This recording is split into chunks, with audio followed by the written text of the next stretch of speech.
I got to tell thee, Posthumus, you sound a little paranoid. I really think you should have more faith in your bride Imogen. And why you would ever trust such a villainous troublemaker like Iachimo, I'll never understand. You know and I know that he can make up all kinds of stories to tell her about you being tempted by wine and women. Just don't let your own sad past affect your trust in your wife's fidelity. It's all right to have some doubts, but all I crave is that you use some sanity. First of all, the evil queen's a big bad woman who's going to carry on to the king about having Imogen marry her son Cloten. But as for me, I will go to my grave believing that Imogen would prefer the meanest garment that ever had clipped your body above him. Next, you've got to stop telling yourself that bad luck and trouble's been thy only friend. Enough with the negative self-talk already. I've heard you say that you've been down ever since thou was 10. How is this helping? And finally, I've been thinking about how you even claim that you've been down since you began to crawl. Sure, losing your father before you were even born and having your mother die in childbirth might make anybody believe they were born under a bad sign. But trust me when I tell you that you've got to stop telling yourself if it wasn't for bad luck, I wouldn't have no luck. You make your own luck, so promise me that I'll never hear you say again, if it wasn't for real bad luck, I wouldn't have no luck at all.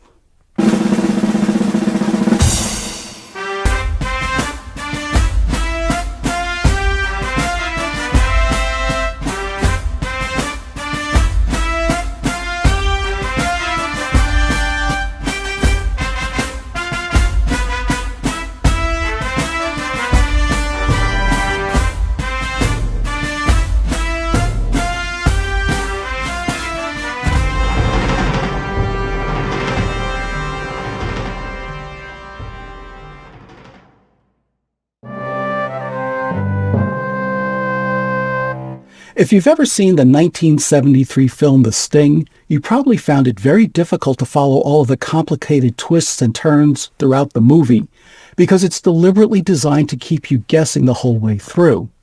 That's why it's probably best to watch it more than once to make sure that you didn't miss anything. And certainly the same thing could be said about Cymbeline, so let's take a look at the plot. Cymbeline is the Roman emperor's vassal king of Britain. 20 years before, and unbeknownst to the king, Cymbeline's two infant sons, Guiderius and Arviragus, had been kidnapped by an exiled so-called traitor named Belarius. Now Cymbeline learns that his daughter Imogen has secretly married her lover Posthumus Leonatus, a member of Cymbeline's court. The lovers have exchanged jewelry as tokens of their faithfulness. Imogen wears a bracelet, and Posthumus receives a ring. Cymbeline dismisses the marriage and banishes Posthumus, since Imogen, Cymbeline's only remaining child, must produce a fully royal-blooded heir to succeed the British throne. In the meantime, Cymbeline's queen conspires to have Cloten, her cloddish and arrogant son from an earlier marriage, marry Imogen, thus securing her bloodline. The queen also plots to murder both Imogen and Cymbeline, getting what she thinks is a deadly poison from Cornelius, the court doctor. However, Cornelius is suspicious of her and switches the poison with a harmless sleeping potion. The queen passes along the poison to Pisanio, Posthumus and Imogen's loyal servant, saying it's a medicinal drug. Meanwhile, since she's unable to be with Posthumus, Imogen locks herself in her bedchamber to avoid Cloten's aggressive and unwanted advances. Posthumus goes to Italy where he meets Iachimo, who bets Posthumus that he, Iachimo, can seduce Imogen, who Posthumus has praised for being virtuous and chaste, and vows to bring Posthumus proof of Imogen's adultery. According to the wager, if Iachimo wins, he will get Posthumus's token ring. However, if Posthumus wins, not only must Iachimo pay him 10,000 ducats, he also agrees to a duel with Posthumus. Iachimo goes to Britain, where he first attempts to seduce the faithful Imogen, who rejects him outright. Iachimo then hides in a chest in Imogen's bedchamber, and when she falls asleep, he takes Posthumus's bracelet off her wrist. Iachimo studies the details of her bedroom, as well as a mole on Imogen's partially naked body, so that he can present them as evidence to Posthumus that he seduced his bride. When he returns to Italy, Iachimo convinces Posthumus that he has indeed seduced Imogen.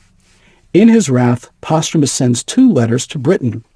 The first one is to Imogen, telling her to meet him at Milford Haven on the Welsh coast, and the second one to his servant Pisanio, ordering him to murder Imogen. However, Pisanio knows of Imogen's innocence and reveals Posthumus's plot to the princess. They travel to Milford Haven together, and he tells Imogen to disguise herself as a boy. He also gives her the queen's medicine, thinking it will relieve her troubled mind. Dressed as a boy, Imogen assumes the name of Fidele, which appropriately means faithful. Meanwhile, back in Cymbeline's court, Cymbeline refuses to pay the British tribute to the Roman ambassador Caius Lucius. Lucius warns Cymbeline that his actions will cause the Roman emperor to send Roman troops to invade Britain. At the same time, Cloten learns that Imogen has gone to Milford Haven to meet Posthumus.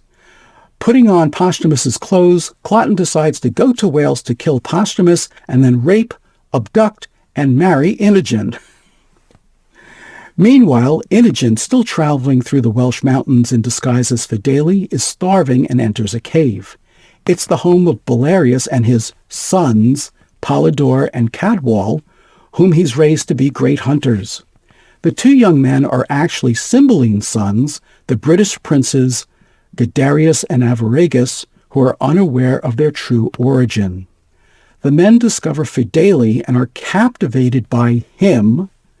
They become fast friends and treat him like a brother, even though she's really their sister. Meanwhile, Guiderius meets Cloten, who treats him very rudely. During an ensuing sword fight, Guiderius beheads Cloten. Alone back in the cave, Imogen's frail health worsens and she tries the medicine Pisanio gave her. The men return and find Fidele dead. They mourn Imogen, who is still dressed as Fidele, and after lying Cloten's body beside his, they depart. When Imogen awakes, she sees the headless body, and since it has Posthumus's clothing on, she believes it's him who's dead. As Caius Lucius's Roman soldiers arrive in Britain, the army moves through Wales. Lucius discovers the heartbroken Fidele, who pretends to be a loyal servant grieving his slaughtered master. Lucius is moved by the boy's dedication and invites Fidele to be his own page boy. Meanwhile, the evil queen is wasting away as a result of her son Cloten's disappearance. As this is happening, Posthumus returns with the Roman forces as they invade Britain, but after believing Imogen is dead, the guilt-ridden Posthumus changes sides, hoping to be killed. Belarius, Guiderius, Arviragus, and Posthumus all help rescue Cymbeline from the Roman onslaught. Even though the king does not yet recognize them, he takes notice as they fight bravely and capture the Roman commanders Lucius, Fidele, and Iachimo, thus winning the day. Filled with remorse for ordering Imogen's death, Posthumus says he's a Roman and allows himself to be captured so that he will be killed. Meanwhile, as Posthumus is sleeping in his jail cell, the ghosts of his dead family appear and complain to Jupiter about his grim fate. Jupiter assures them that he will deliver great happiness to both Posthumus and Britain. At court, Cornelius arrives and announces the queen's sudden death and repeats her deathbed confession of her villainous schemes against her husband, his daughter, and his throne. Cymbeline is troubled and relieved by this news and prepares to execute his prisoners, but Caius Lucius asks a pardon for Fidele, whom the king seems to recognize. Fidele sees Posthumus's ring on Iachimo's finger and demands to know how he got it. The guilt-ridden Iachimo confesses about the wager he made with Posthumus and explains how he tricked Posthumus into believing that he had seduced Imogen. Posthumus then comes forward to confirm Iachimo's story, revealing his identity and acknowledging his regret for ordering Imogen killed. Ecstatic at seeing her husband, Imogen throws herself at Posthumus, who still thinks she's a boy, and knocks her out. Pisanio then rushes to explain that Fidele is actually Inogen, but Inogen still thinks that Pisanio conspired with the queen to poison her. Cornelius reveals that the potion was harmless and proves Pisanio's innocence. Insisting that his betrayal years ago was a setup, Belarius confesses to taking the king's young boys and reveals that Guiderius and Arviragus are Cymbeline's own two long-lost sons. With her brothers restored to the line of inheritance, Inogen is now free to marry Posthumus. An elated Cymbeline pardons Belarius and all the Roman prisoners, including Caius Lucius and Iachimo, whom Posthumus forgives. Lucius summons his soothsayer to decipher a prophecy of recent events, ensuring a happy ending for all. Blaming his manipulative queen for his refusal to pay the tribute, Cymbeline agrees to pay the Roman emperor as a gesture of peace between Britain and Rome, and everyone is invited to a great feast. When we return, we'll look at some of the remarkable characters in Cymbeline. Let's take a look at some of the major characters in Cymbeline. We'll start with the king himself. Cymbeline is the king of Britain just before the birth of Christ. His wife is dead, but he's since remarried to a woman only referred to as the queen. Unfortunately, Cymbeline is really a doddering old fool who most of the time doesn't have the slightest idea what's going on. As a result, the queen plans to take advantage of him so that she can get her son Cloten on the throne, even if that means poisoning her husband to do so. Inogen is Cymbeline's daughter. She was raised alongside her childhood playfellow Leonatus Posthumus, so named because his father died before he was born and his mother died in childbirth. Even though the two of them fall in love and marry, her father banishes him because he wasn't born of royal blood and cannot be his rightful heir to the throne. Pisanio is the loyal and faithful servant to both Posthumus and Inogen, who acts as their go-between and finds himself put into difficult situations when his masters misconstrue each other's intentions. Cloten is the foolish and arrogant son of the queen who plans to marry Inogen so that he will be made the next king. However, Inogen sees right through him and doesn't want anything to do with him. And besides, she's already married to Posthumus. Belarius was a loyal and noble soldier to Cymbeline 20 years ago. However, Cymbeline was told that he was a traitor and banished him. A nurse named Euryphile stole Cymbeline's two sons, and Belarius married her. The two of them raised the boys as their own in the countryside of Wales.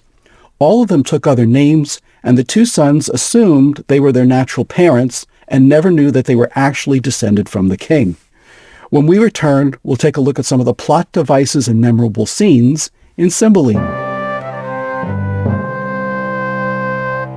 Cymbeline is just chock full of plot devices. For starters, we have an overbearing father who wants to choose his daughter's husband because that person will become the next king of Britain. Well, at least this time he has a good reason for interfering. We've also seen this in King Lear with Cordelia, Master Page with his daughter Anne in The Merry Wives of Windsor, Capulet with his daughter Juliet in Romeo and Juliet, Shylock with his daughter Jessica in The Merchant of Venice, Baptista with Catherine in The Taming of the Shrew, and Brabantio with his daughter Desdemona in Othello.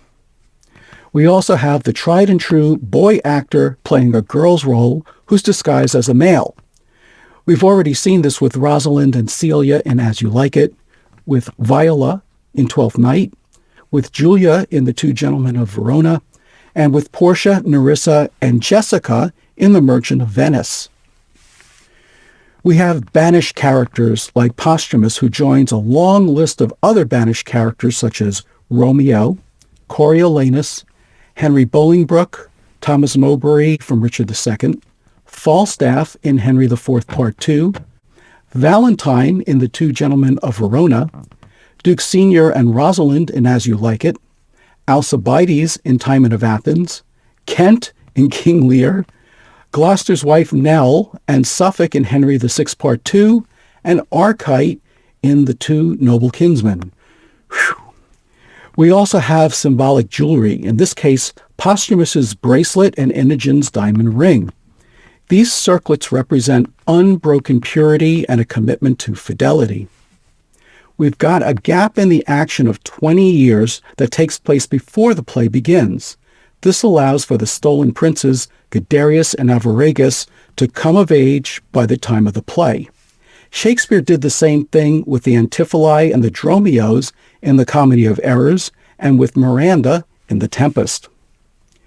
And we wind up with a magnificent family reunion in Act 5, Scene 6, with Cymbeline, Inogen, Guiderius, and Arviragus all brought together. We also saw similar endings in The Winter's Tale, The Comedy of Errors, and Pericles' Prince of Tyre. Shakespeare also has Iachimo hiding in a trunk or a box, much like Falstaff does in the basket in The Merry Wives of Windsor. And there's also a prophecy, which, as we've learned, almost always come true in Shakespeare's plays. This one has to do with how everything is going to get sorted out by the end of the play. In Act 5, Scene 6, the soothsayer not only reads the prophecy, but explains it to all in attendance. Whenas a lion's whelp shall, to himself unknown, without seeking find, and be embraced by a piece of tender air, and when from a stately cedar shall be lopped branches, which, being dead many years, shall after revise, be jointed to the old stock, and freshly grow, then shall Posthumus end his miseries, Britain be fortunate, and flourish in peace and plenty. Then she explains, Thou, Leonatus, art the lion's whelp. The fit and apt construction of thy name, being Leonatus, doth import so much. The soothsayer says to Cymbeline, The peace of tender air, thy virtuous daughter, I divine is the most constant wife, who even now answering the letter of the oracle, unknown to you, unsought, were clipped about with this most tender air. The lofty cedar, royal Cymbeline, personates thee, and thy lopped branches point thy two sons forth, who by Belarius stolen, for many years thought dead, are now revived to the majestic cedar joined, whose issue promises Britain, peace, and plenty. This is a very similar oracle to the one in The Winter's Tale, which ends with the message in Act 3, Scene 2. The king shall live without an heir, if that which is lost be not found. And let's not forget the head trick, or in this case, maybe we should call it the headless trick, when Inogen wakes up to find Cloten's headless body dressed in Posthumus's clothes.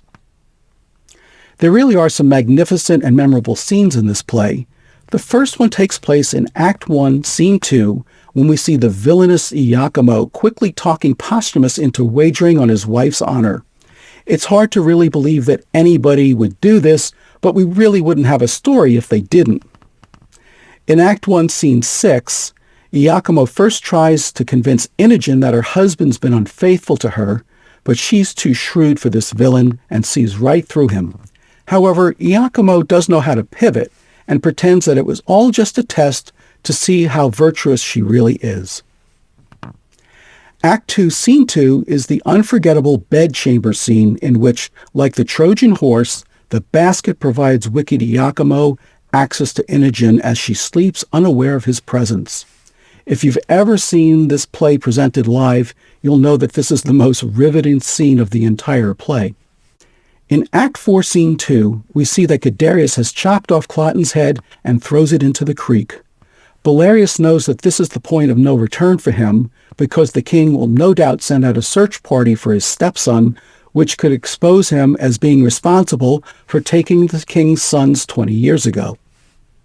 In Act 5, Scene 5, we actually get to see Posthumus's dead parents and brothers all angrily rebuking Jupiter for putting Posthumus through so much suffering.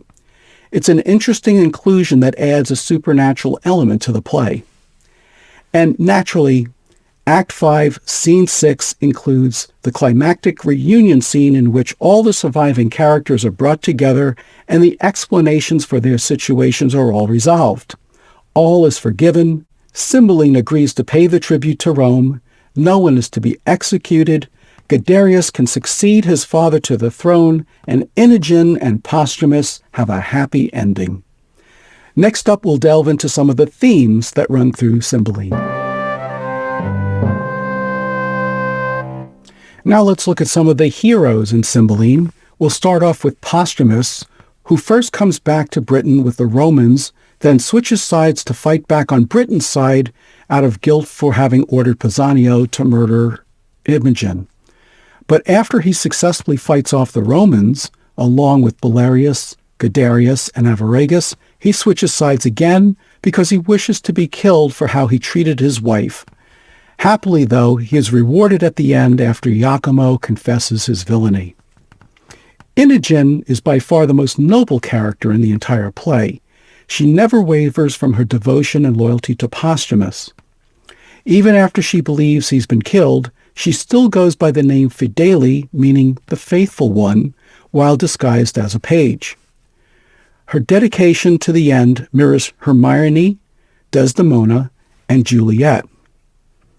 I want to read to you from Act 1, Scene 6, a little passage of Imogen explaining her feelings to herself.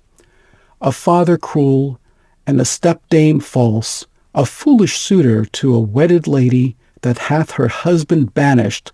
O that husband, my supreme crown of grief, and those repeated vexations of it, had I been thief stolen as my two brothers, happy. But most miserable is the desire that's glorious.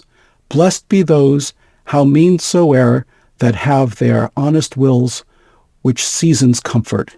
In other words, Imogen would rather live an honest, simple existence than her miserable life in court with her husband banished. Pisanio is another truly decent character in the play.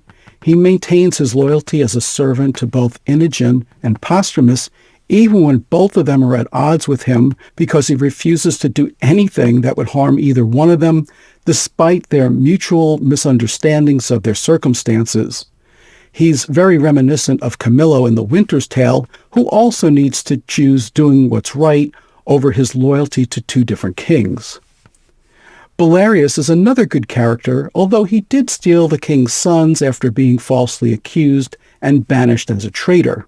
Yet he cared for and loved the two boys, raised them properly, and when push came to shove, fought bravely alongside both of them for Britain, even though it meant risking being captured, much like Antonio did to protect Sebastian in Twelfth Night. We also know that Guiderius and Avaragus both fought nobly on the side of Britain, and even though at the time they were unaware of their noble birth, demonstrated the true qualities of princes. Caius Lucius also deserves honorable mention because when he came across Fidele, he treated him kindly and pleaded for his pardon of Cymbeline instead of asking for his own life to be spared. There's really only three villains in the play: Iachimo, Cloten, and the Queen. Iachimo is a villainous troublemaker, yet he does come clean at the end and repent his guilt. Here he is in Act 1, Scene 4, telling Posthumus, "Strange fowl light upon neighboring ponds." He's indicating that he should be wary of unknown visitors. This is reminiscent of jealous Leontes in The Winter's Tale in Act 1, Scene 2, where he says, "And many a man there is, even at this present, now while I speak this, holds his wife by the arm, that little thinks she has been sluiced in his absence, and his pond fished by his next neighbor, by Sir Smile, his neighbor." Cloten is just an arrogant fool, egged on by his overbearing mother who has evil intentions towards Cymbeline, her husband, Imogen, his daughter, and Posthumus, who she views as being an obstacle to her son's ascension to the throne. Cloten gets what he deserves for provoking the true heir to the throne, and the queen dies an unpleasant death, although she does make a very thorough deathbed confession. The fact that everybody gets their just desserts in the end also gives Cymbeline a very fairy tale-like quality and makes me believe that it belongs in the comedy category. As I mentioned in the last episode, Hamlet is a play with themes of confidences and deceptions, while Cymbeline is a play full of deceitful confidences. Let me explain what I mean by that. The queen deceives Cymbeline, Imogen, Cornelius the doctor, Posthumus and Pisanio, all while speaking with each of them confidentially. The only one she doesn't deceive is her son Cloten. Pisanio exercises good judgment when he lies to Cloten and Posthumus during confidential discussions. This, again, is very similar to Camillo in The Winter's Tale, who must deceive Kings Leontes and Polixenes in order to keep them from making dreadful and irreversible decisions. Cornelius also exercises good judgment in his deception of the queen, believing that she would use real poison to do real harm.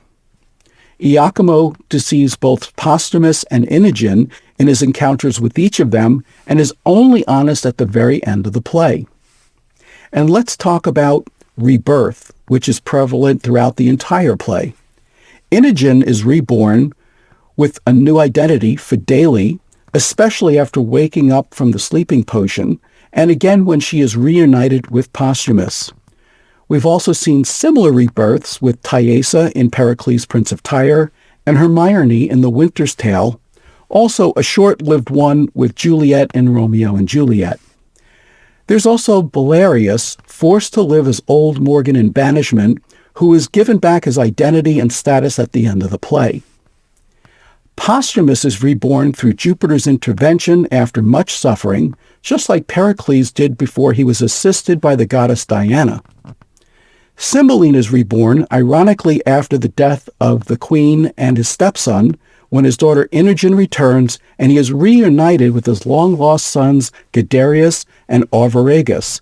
Let's just hope that he gets it right this time. When we return, we'll take a look at some of Shakespeare's most powerful lines in the play. While Hamlet is replete with long soliloquies, Cymbeline provides its appeal through the many twists and turns throughout the entire play. In addition, we are treated to the remarkable character Inogen, who is faithful, loyal, and completely dedicated to her husband Posthumus, who has been cruelly banished from Britain by her father, Cymbeline. Even after reading that her husband wants her killed for being unfaithful to him, she insists that Pisanio carry out his master's order, despite the fact that she is completely innocent of these charges. Here she is in Act 3, Scene 4, pleading in what Henny Youngman would probably call her "take my life, please" speech. "Why, I must die, and if you do not, by thy hand, thou art no servant of thy master's. Against self-slaughter there is a prohibition so divine that cravens my weak hand." In Hamlet, Act 1, Scene 2, we hear Hamlet say, "Oh, that this too sullied flesh would melt, thaw, and resolve itself into dew, or that the everlasting had not fixed his cannon 'gainst self-slaughter. Come, here's my heart, something's afore it, soft, soft, will no defense, obedient as the scabbard." What is here? The scriptures of the loyal Leonatus all turned to heresy. Away, away, corrupters of my faith, you shall no more be stomachers to my heart. Thus may poor fools believe false teachers, though those that are betrayed do feel the treason sharply, yet the traitor stands in worse case of woe. And thou, Posthumus, thou that didst set up my disobedience against the king my father, and make me put into contempt the suits of princely fellows, shalt hereafter find it is no act of common passage, but a strain of rashness, and I grieve myself to think, when thou shalt be disedged by her that now thou tirest on, how thy memory will then be panged by me. Prithee, dispatch, the lamb entreats the butcher. Where's thy knife? Thou art too slow to do thy master's bidding when I desire it too. This allows us to see how truly dedicated and committed Inogen is to Posthumus, and since she's already heartbroken, she would rather die at his request than live in his contempt. When we return, we'll take a look at some of the major turning points in Cymbeline and correlations to the other Shakespeare plays. Since there are so many twists and turns in this play, it follows that there are also going to be many turning points, but let's just look at a few. The first takes place in Act 1, Scene 4, when Iachimo challenges Posthumus to wager whether or not Iachimo can seduce Posthumus's wife, Inogen. Talk about stupid things on which to bet. This sets most of the personal relationship action in motion and causes a great deal of distress to our young lovers. It leads to Posthumus ordering his servant Pisanio to murder Inogen. Fortunately, he doesn't go through with it and comes up with a plan to save her life.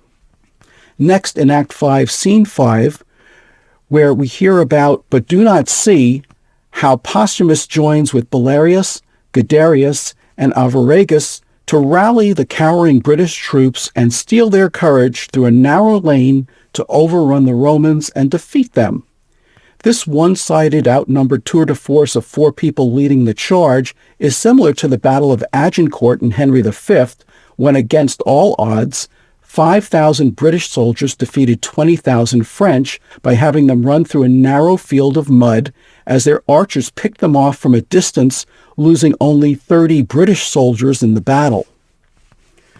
And also in Act 5, Scene 5, we see the ghosts of Posthumus's father, mother, and 2 older brothers, appealing to Jupiter to stop persecuting their son and intervene for his good. Jupiter is annoyed with them, but promises to intervene and that all will be well. He also gives them a book for Posthumus that contains a prophecy which explains how all will be made right for him, the king, and Britain. Because this is one of Shakespeare's later plays, it's easy to see how many of the situations in Cymbeline correlate to some of the earlier plays. For example, Posthumus is an orphan raised by a king.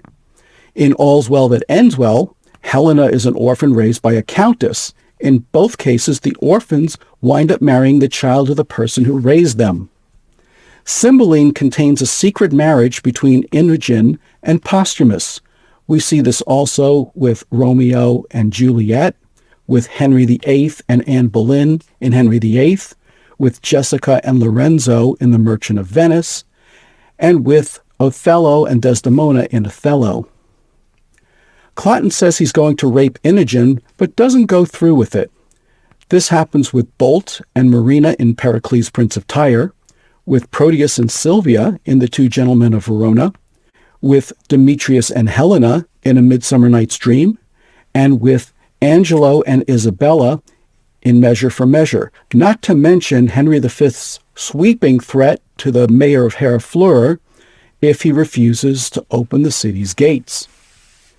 We also see unjustified jealousy on the part of a husband caused by an instigator, in this case Iachimo. That also happened in Othello when Iago decided to plant evil and fictitious seeds of doubt in Othello's mind about Desdemona. Cymbeline comes across as a doddering old fool who doesn't really belong on the throne. He can't seem to recognize things right under his nose most of the time, and his advisors don't seem to help him and do him much good either. At times, he looks a little bit like the inept and bedridden old Norway in Hamlet, the sickly Henry IV in Henry IV Part 2, the half-mad, half-senile King Lear, and the aging Julius Caesar who always seems to listen to the wrong people's advice. Belarius agrees to marry Euryphile, who stole the 2 princes when they were young in gratitude for helping him out. This is similar to Sir Toby Belch marrying Maria in Twelfth Night after she successfully helped him play some pranks. The king is reunited with his estranged daughter at the end, just like King Lear and Cordelia. We're used to seeing great wrap-ups, resolutions, reveals, and reunions in the final scene of many of Shakespeare's plays, including As You Like It, Pericles, Prince of Tyre, The Winter's Tale, Measure for Measure, Twelfth Night, The Comedy of Errors, The Tempest, The Merry Wives of Windsor, and Much Ado About Nothing. And even though Imogen and Posthumus are already married, at least now they can start their lives together with the king's blessing. Guiderius slays Cloten and beheads him after being provoked, just as Alexander Iden does after being provoked by Jack Cade in Henry VI Part 2. But Cymbeline doesn't just correlate to other Shakespeare plays. There are also many fairy tale-like qualities in this play. For example, We have an evil stepmother/queen who uses poison that puts her stepdaughter to sleep. We have children lost in the woods and who eat food left in the lodging of others when they're not at home. These are all storylines that the Brothers Grimm incorporated into their fairy tales beginning in 1812, such as Snow White, Sleeping Beauty, Cinderella, Hansel and Gretel, and Goldilocks and the Three Bears. The characters are also rescued and comforted by kindly country folk. We've seen this before with Corin in As You Like It, Lord Cerimon in Pericles, Prince of Tyre, and the shepherd in The Winter's Tale. Now, let's take a look at Imogen's reaction to Old Morgan, Polydore, and Cadwal when they welcome her, or him, with open arms. This is in Act 4, Scene 2. She says, "These are kind creatures. God, what lies I've heard. Our courtiers say all savage, but at court. Experience, oh, thou disprovest report. The imperious seas breed monsters. For the dish, pour tributary rivers as sweet fish." In As You Like It, in Act 2, Scene 1, Duke Senior says, "Now, my co-mates and brothers in exile, hath not old custom made this life more sweet than that of painted pomp? Are not these woods more free from peril than the envious court?" Also in As You Like It, Act 2, Scene 1, Orlando apologizes to Duke Senior's men after threatening to rob them for food, saying, "Speak you so gently? Pardon me, I pray you. I thought all things had been savage here." And finally, in Act 4, Scene 10 of Henry VI, Part 2, we see Alexander Iden express his love for the simple country life. He says to himself, "Lord, who would live turmoiled in the court and may enjoy such quiet walks as these? This small inheritance my father left me contenteth me, and worth a monarchy. I seek not to wax great by others' waning, or gather wealth. I care not with what envy. Sufficeth that I have, maintains my state, and sends the poor well pleased from my gate." Shakespeare repeatedly reinforces how the simple life of the country is an honest life compared to the corrupt society of the court. When we return, we'll look at some interesting facts from Cymbeline. In preparing to do this episode, I did some research and I came across some interesting facts. Shakespeare wrote Cymbeline around 1609, but the story originated from Geoffrey of Monmouth's 1136 account entitled Historia Regum Britanniae, which Shakespeare likely found in the 1587 edition of Raphael Holinshed's Chronicles. Some collections list Cymbeline as a comedy. Other books classify it as a tragedy. In addition, you could also say that it's a history play since it depicts actual world events. However, like The Tempest, Pericles, Prince of Tyre, and The Winter's Tale, it's probably best categorized as a tragicomedy since it contains elements of both. There's a lot of debate whether or not the heroine's name should be Imogen with two N's or Imogen with one M. However, the editors of both the Oxford and Norton Shakespeare believe that the name Imogen with the N in the first folio is a misprint of Inogen with two N's. In addition, an eyewitness account of the April 1611 performance refers to Inogen with two N's throughout the entire play. Cymbeline was one of the most popular plays during the 18th century and was one of John Keats's most favorite plays. The song Hark, Hark, the Lark from Act 2, Scene 3 was set to music by composer Franz Schubert in 1826. In the bedroom scene, Imogen is reading the tale of Tereus, in which Philomena is raped by her brother-in-law Tereus. He cuts out her tongue so that she cannot tell anyone what's happened or who did it. This is very similar to what happens to Lavinia in Titus Andronicus. By the way, even though Imogen tells Helen to turn down the leaf where she's left off, remember that this was taking place around the birth of Christ, and there weren't any paper books in use back then. Shakespeare chose his characters' names very carefully in this play. For example, Leonatus means born of a lion, and Posthumus means after death. Fidele means the faithful one, Polydore means many gifts, and Belarius's late wife Euryphile's name means good love. Cymbeline reigned from 33 BC until just after the birth of Christ and was the best-known British king at the time. Shakespeare references St. Luke chapter 2, verse 1, "And it came to pass that in those days there went out a decree from Caesar Augustus that the whole world should be enrolled." Enrolled means taxed, meaning that Cymbeline really should have been paying his tribute to the Roman Empire. At that time, the capital of Britain was called Ludstown and later changed to London.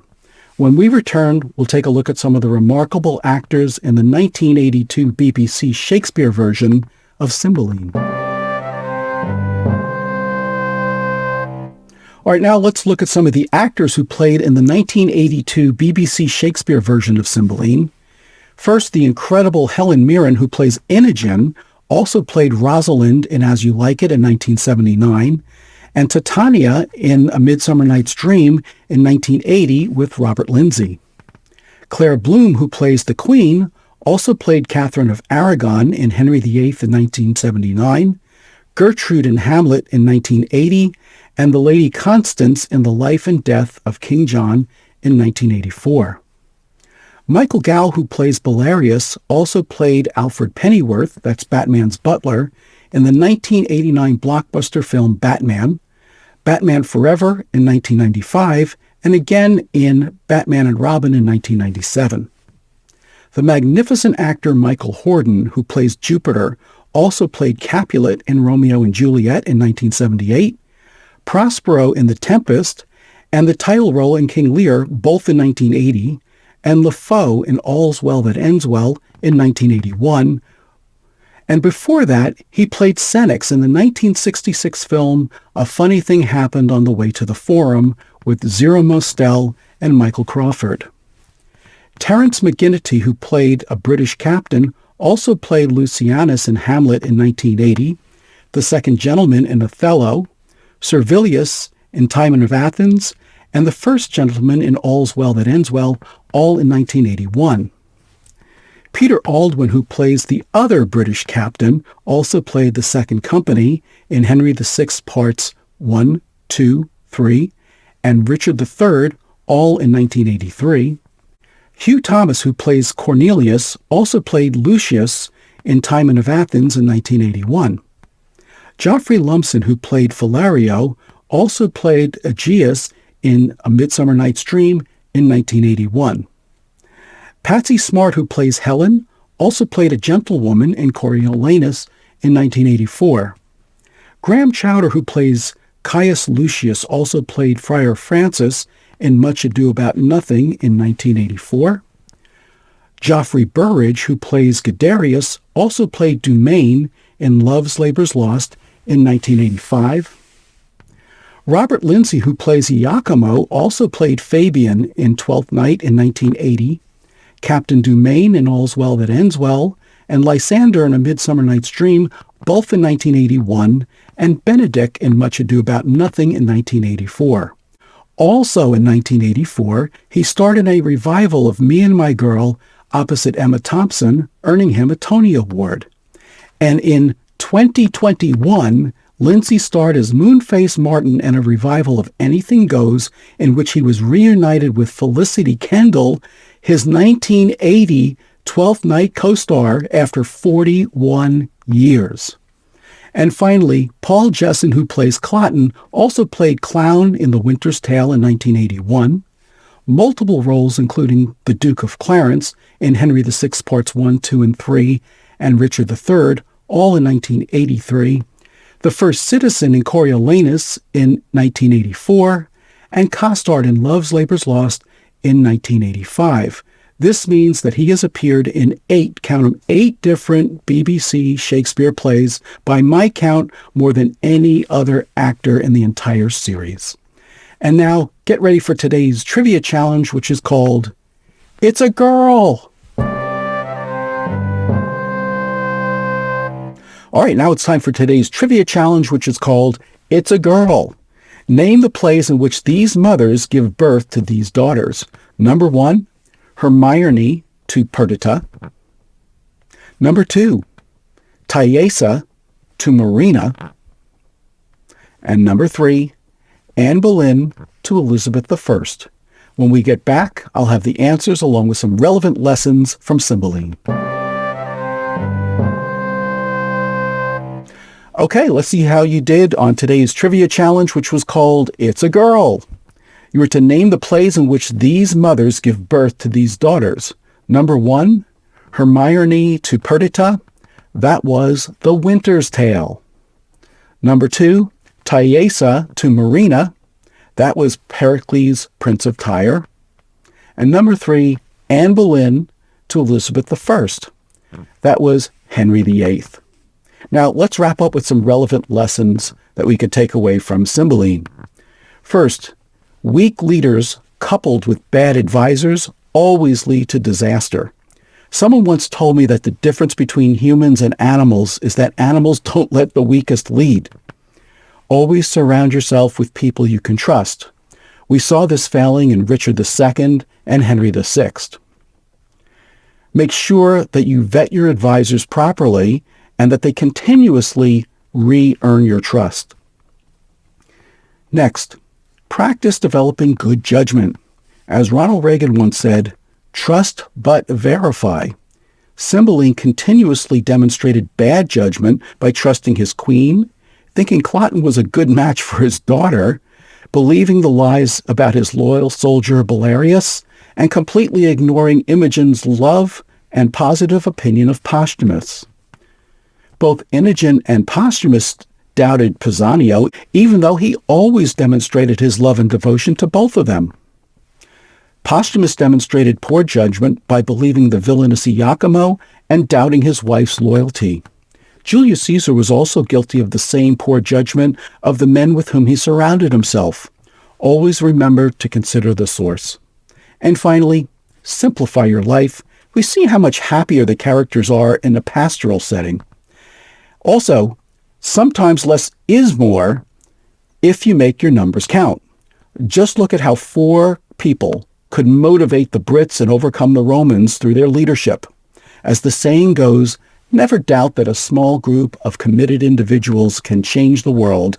Indeed, it's the only thing that ever has.